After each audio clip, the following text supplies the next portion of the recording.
क्षमा बढ़न को चाहिए, छुट्टन को उत्पाद। क्षमा इस संसार में शांति का, सुख का मूल आधार है।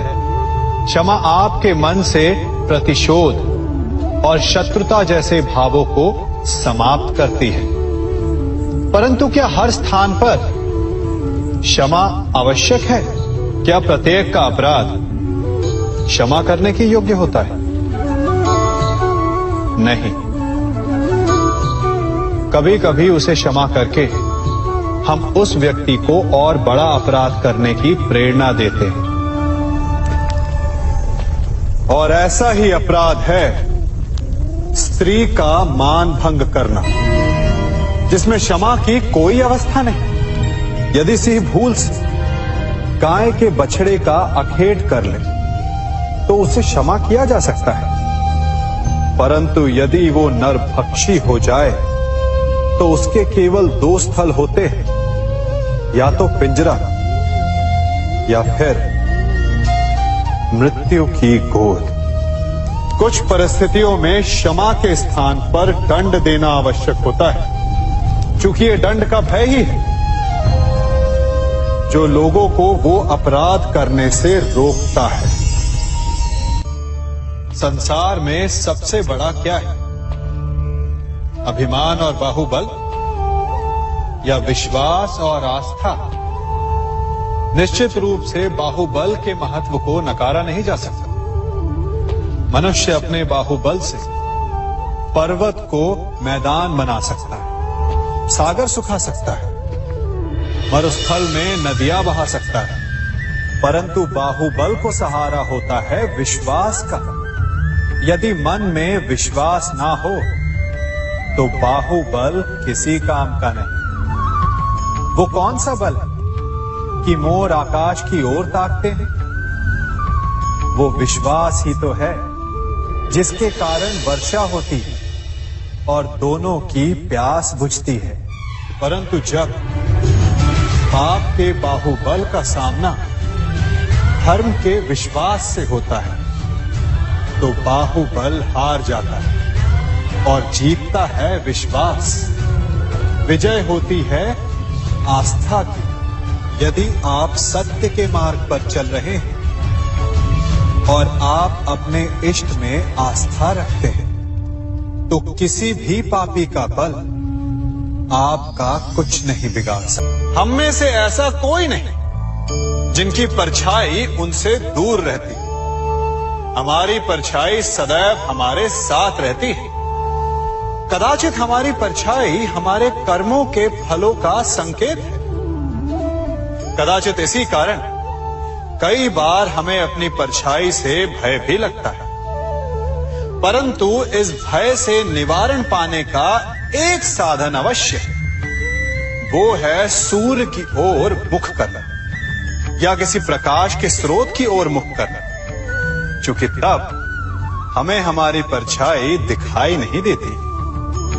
यदि इसे जीवन के संदर्भ में देखें तो ये प्रकाश का स्रोत शुभ कर्मों की चेतना है। यदि आपके मन में शुभ कर्म करने की इच्छा है तो आपको कभी भी अपने कर्मों के फल का भय नहीं होगा, क्योंकि यदि आपका मन शुद्ध होगा तो आपके कर्म शुद्ध होंगे और शुद्ध कर्मों का फल कभी अशुद्ध नहीं हो सकता।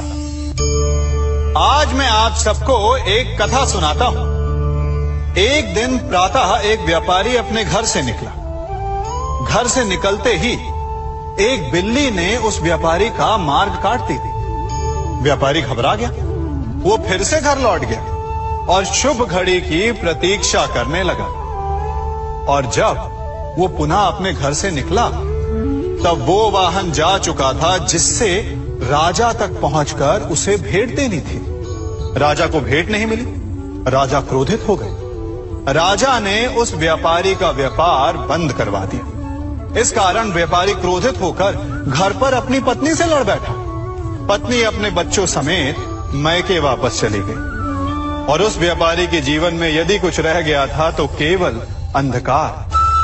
और इन सब का कारण वो उस बिल्ली को मानता रहा जिसने उसका मार्ग काटा था। ऐसा ही एक दूसरा व्यापारी राजा को भेंट देने निकला और उस व्यापारी का मार्ग भी एक बिल्ली ने काट दिया। वो व्यापारी तनिक घबराया, परंतु उसने आगे बढ़ना अधिक उचित समझा। राजा तक वो समय पर पहुंचा। उसने राजा को भेंट दी। राजा प्रसन्न हुए और राजा ने व्यापारी को अपना व्यापार बढ़ाने की अनुमति दी, स्वर्ण आभूषण दी। जब व्यापारी घर पर पहुंचा तो पत्नी को आभूषण और अपने बच्चों को देने के लिए वस्त्र थे उसके पास। हर ओर प्रसन्नता थी। समझ रहे हैं ना? दोनों के साथ एक ही प्रकार की घटना हुई, परंतु दोनों की प्रतिक्रिया भिन्न थी। ऐसा ही हमारा जीवन भी है। हमारे जीवन में प्रारब्ध का अपना स्थान है, परंतु उससे कई अधिक महत्वपूर्ण हमारी प्रतिक्रिया, हमारे सोच का प्रभाव है। क्योंकि यही हमारे जीवन को आकार देते हैं। इसलिए अपनी सोच को सकारात्मक रखिए। आपका जीवन सदैव आनंदमय रहेगा। कभी किसी पक्षी को घोंसले की नींव बनाते देखा है? अथक परिश्रम करके तिनका तिनका बिटोर कर वो पक्षी अपना घोंसला बनाता है, अपनी संतान के लिए एक सुरक्षित घर बनाता है। और फिर कहीं से तीव्र आंधी आती है, भारी वर्षा होती है और उसका घोंसला तिनका तिनका करके बिखर जाता है। फिर वो पक्षी क्या करता है? वो रोता नहीं, ना ही विलाप करता है। वो बिना विलंब करे फिर से अपना घोंसला बनाना प्रारंभ कर देता है और सफलता पाता है। फिर हम क्यों छोटी छोटी असफलता से भयभीत होकर परिश्रम करना छोड़ देते हैं? एक बात सदा स्मरण रखिएगा, हर वृक्ष कुल्हाड़ी की एक मार से नीचे नहीं गिरता, हर चट्टान घन के एक प्रहार से नहीं टूटती। सफलता पाने के लिए अनावरत परिश्रम करना ही मात्र एक मार्ग है। स्वीकारण, सत्य का स्वीकारण मनुष्य के लिए बहुत ही महत्वपूर्ण है। जब तक मनुष्य सत्य को स्वीकार नहीं करता, उसे असत्य से लड़ने की शक्ति प्राप्त नहीं होती। जब आप भोजन करते हैं तो क्या होता है? आपका पेट स्वीकारता है कि वो भर चुका है और आप भोजन करना बंद कर देते हैं। जब आपको निद्रा आती है तो क्या होता है? आपका मन स्वीकारता है कि आपका शरीर थक चुका है और उसे विश्राम की आवश्यकता है। उसी प्रकार जब आपको किसी व्यसन को रोकना हो तो आपको स्वीकारना पड़ता है कि बहुत हो चुका, चाहे वो लालच हो या मदिरापान।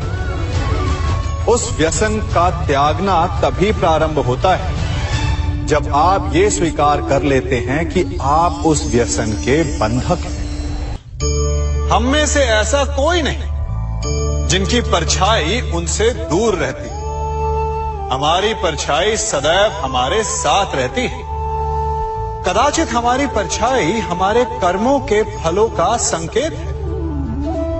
कदाचित इसी कारण कई बार हमें अपनी परछाई से भय भी लगता है, परंतु इस भय से निवारण पाने का एक साधन अवश्य है।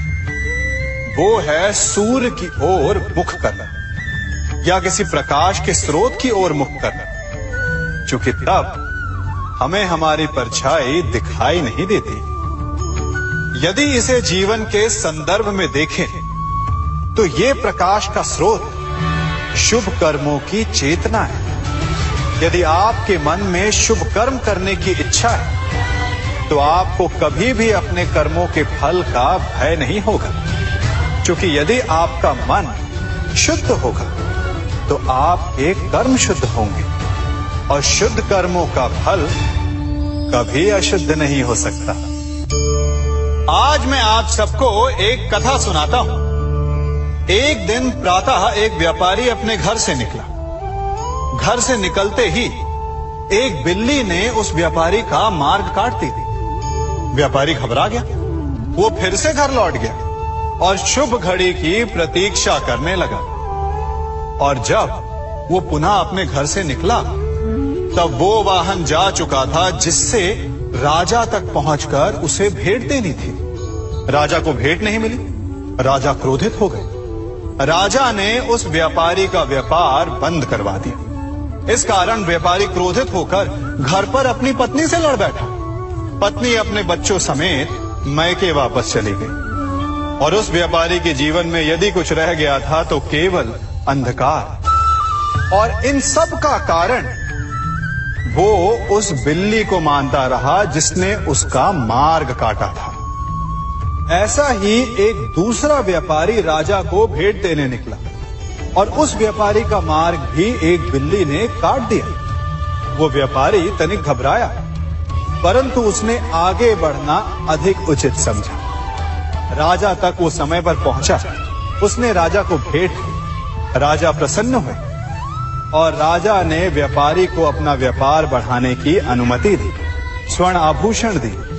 जब व्यापारी घर पर पहुंचा तो पत्नी को आभूषण और अपने बच्चों को देने के लिए वस्त्र थे उसके पास। हर ओर प्रसन्नता थी। समझ रहे हैं ना? दोनों के साथ एक ही प्रकार की घटना हुई, परंतु दोनों की प्रतिक्रिया भिन्न थी। ऐसा ही हमारा जीवन भी है। हमारे जीवन में प्रारब्ध का अपना स्थान है, परंतु उससे कई अधिक महत्वपूर्ण हमारी प्रतिक्रिया, हमारे सोच का प्रभाव है। क्योंकि यही हमारे जीवन को आकार देते हैं। इसलिए अपनी सोच को सकारात्मक रखिए। आपका जीवन सदैव आनंदमय रहेगा। संसार में सबसे बड़ा संबंध कौन सा है? अब आप पूछेंगे कि यह कैसा प्रश्न हुआ? इसका उत्तर तो बड़ा सरल है, यही ना? परंतु इस प्रश्न के भी कई उत्तर हैं।